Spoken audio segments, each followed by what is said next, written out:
Hi, போன வீடியோவில் both end simply supported வச்சு நம்ம சால்வ் பண்ணோம். இந்த இதில் வந்து ஒன் எண்ட் ஃபிக்ஸ்டு ரெண்டுமே வந்து சிம்பிளி சப்போர்ட்டட் இருக்குது.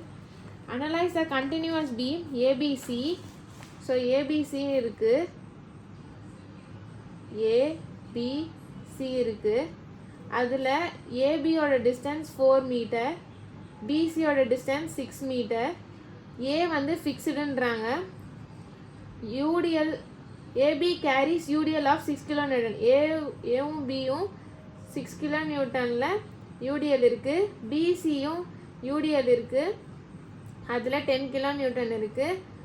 அடுத்தது சி வந்து சிம்பிளி சப்போர்ட்டர் சொல்லிட்டாங்க. Take a is constant, determine end moments. அதே ஃபஸ்ட்டு சம்மில் சால்வ் பண்ண மாதிரி அதே ஸ்டெப் தான். ஃபிக்ஸ்டு என்ன டிஃப்ரென்ஸ் இருக்குன்னு மட்டும் நான் சொல்கிறேன்.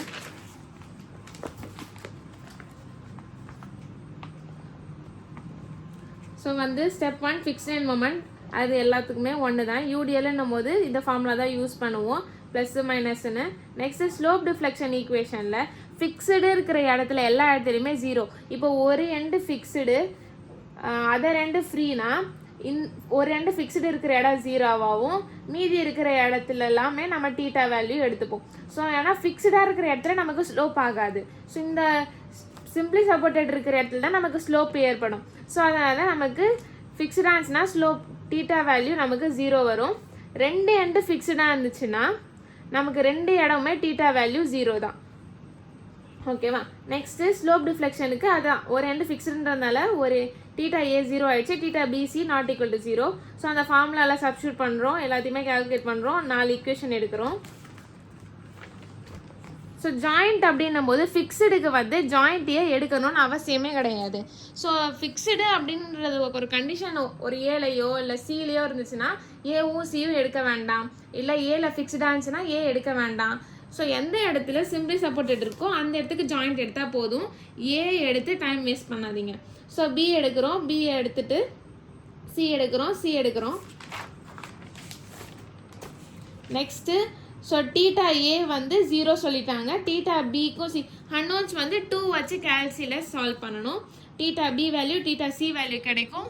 கீழே டிவைடட் பை இஐ போட்டுக்கோங்க. நெக்ஸ்ட் வந்து எண்டு மொமெண்ட் அதே மாதிரி ஸ்டெப் 2ல் இருக்கிற வேல்யூஸில் சப்ஸ்டியூட் பண்ணணும் டீட்டா வேல்யூவை. நெக்ஸ்ட் வந்து எல்லாமே ஃபஸ்ட்டு சம்மில் சொல்லி கொடுத்த மாதிரி தான், ஷார்ட்டாக சொல்லிடுறேன் இந்த வீடியோவில் எல்லாமே. ஸ்டெப் 5 வந்து ஷியர் ஃபோர்ஸு. ஸோ அதில் ஏபி பிஏ பிசி அது எல்லாமே ஸ்பேன் இருக்குது. Free shear, shear correction, final shear. So யூடிஎலுக்கு WL/2.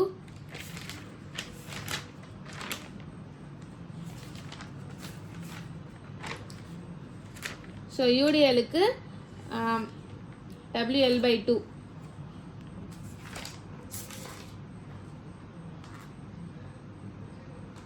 ரியாக்ஷன் வேல்யூ தான் நம்ம எடுப்போம், WL/2. ஸோ எல்லாத்துக்குமே WL/2. சாரி,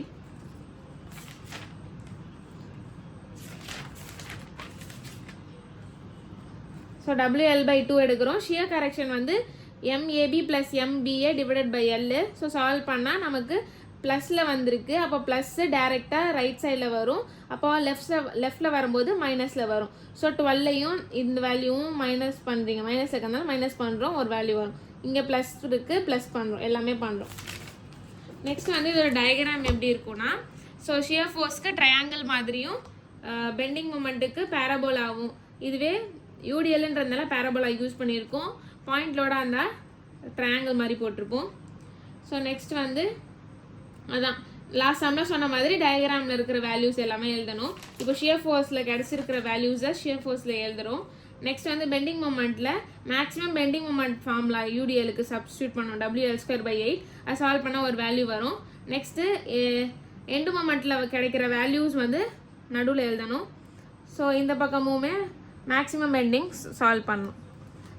தேர்ட் கொஸ்டின் வந்து a continuous beam ABC fixed at A and C. ஏலையும் சிலையும் ஃபிக்ஸ்டாக இருக்குது, அண்டு பி வந்து சிம்பிளி சப்போர்ட்டடாக இருக்குது. ஏபிக்கு பிசிக்கும் 5 மீட்டர் 5 மீட்டர் கொடுத்துருக்காங்க, ரெண்டுமே 5 மீட்டர் 5 மீட்டர் கொடுத்துருக்காங்க. AB carries point load of 5 kN. 5 kN point லோடில் at the distance of 3 metre from end ஏலேருந்து எண்டு டிஸ்டன்ஸ் 3 மீட்டரில் எனக்கு ஒரு பாயிண்ட் லோடு இருக்குதுன்னு சொல்கிறாங்க. நெக்ஸ்ட் வந்து BC carries point load at 8 kilometre at mid span. Middle வந்து பிசி இருக்குது. ஸோ 5 மீட்டர்ன்றதுனால 2.5 நம்ம டிஸ்டன்ஸ் எடுத்துக்கிட்டோம். இது 3 மீட்டராகவும் இது 2 மீட்டராகவும் எடுத்துக்கிட்டோம். 5 மீட்டர்னால 3 மீட்டர் சொல்லிட்டாங்க. ஸோ 2 மீட்டர் பேலன்ஸ் இருக்கும். இஐ வந்து நமக்கு 2EI இஐன்னு கொடுத்துருக்காங்க. ஸோ அந்த இடத்துல இஐ இருக்கிற இடத்துலலாம் வந்து நம்ம சப்ஸ்டியூட் பண்ணணும். ஸோ ஃபிக்ஸ்டு எண்ட் மொமெண்ட் கண்டுபிடிப்போம். ஃபிக்ஸ்டு எண்ட் மொமெண்ட் கண்டுபிடிச்சதுக்கப்புறம் ஸ்லோப் டிஃப்ளெக்ஷன் 2 இடமும் ஃபிக்ஸ்டாக இருந்துச்சுன்னா ஏவும் சியும் 0 ஆகிடும். பி மட்டும் கண்டுபிடிக்கணும். ஸோ எம்ஏபி கண்டுபிடிக்கிறோம். 4 ஈக்குவேஷன் எடுக்கிறோம். Next joint equilibrium. ஃபிக்ஸ்டுனா என்ன சொன்னேன் நான், ஃபிக்ஸ்டுனா நமக்கு ஜாயிண்ட் எடுக்க வேணாம். அப்போது ஏவும் சியும் ஃபிக்ஸ்டாக இருக்கிறதுனால பி மட்டும் எடுத்தால் போதும். ஸோ ஸ்டெப் 4ல் வந்து எல்லாத்தையுமே டீட்டா பியோட வேல்யூவை சப்ஸ்டியூட் பண்ணுறோம். சப்ஸ்டியூட் பண்ணி நமக்கு எம்சிபி வேல்யூ கிடச்சிரும். நெக்ஸ்ட்டு டு ஃபைண்ட் ஷியர் ஃபோர்ஸில் மீதி எல்லா வேல்யூஸுமே நம்ம லாஸ்ட்டாக சொன்ன மாதிரி அதே ஃபார்முலா. ஸோ இப்போ ஏசென்ட்ரிக் லோடுக்கு ரியாக்ஷன் வேல்யூ WABக்கு WB/L, அதே மாதிரி BAக்கு WA/L.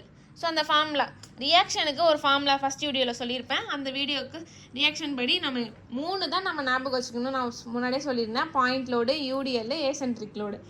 ஸோ அதை வச்சு நம்ம சால்வ் பண்ணுறோம். அடுத்தது ஸோ இப்போ நமக்கு என்ன கொடுத்துருக்காங்க, பாயிண்ட் லோட் கொடுத்துருக்காங்களா.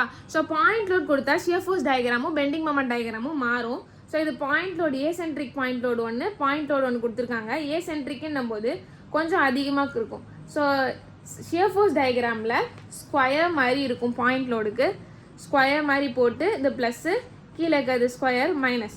ஸோ மேலே இருக்கிறது எல்லாமே ப்ளஸ்ஸு, கீழே இருக்கிறதெல்லாம் மைனஸ். ஸ்கொயர் மாதிரி வரும் ஷியர் ஃபோர்ஸ் டயக்ராமுக்கு. பெண்டிங் மொமெண்ட் டயக்ராம்னா ட்ரையாங்கிள் மாதிரி போடும். இது ஏசென்ட்ரிக்குன்னும் போது இது கொஞ்சம் பெருசாக போடுங்க, இது டிஸ்டன்ஸ் அப்படின்னு. இதுவே வந்து பாயிண்ட் லோட்னா ஈக்குவலாக ட்ரையாங்கிள் மாதிரி போடணும். ஸோ இப்போ இதோட ஃபார்முலா வந்து மேக்ஸிமம்